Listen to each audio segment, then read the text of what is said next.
Hi guys, welcome to another video. And so for today's video, I will teach you how to install CapCut in your phone. So first, let's search App Store and click App Store. And then search for CapCut.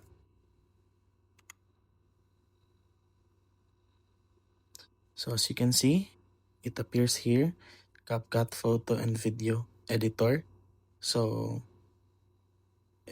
in my case, I just need to update it. But in your case, you just have to press this same button, update. In your case, it appears download. So just press it and it starts downloading. So that's it, guys. That's how you download CapCut photo and video editor in your phone. Thanks for watching.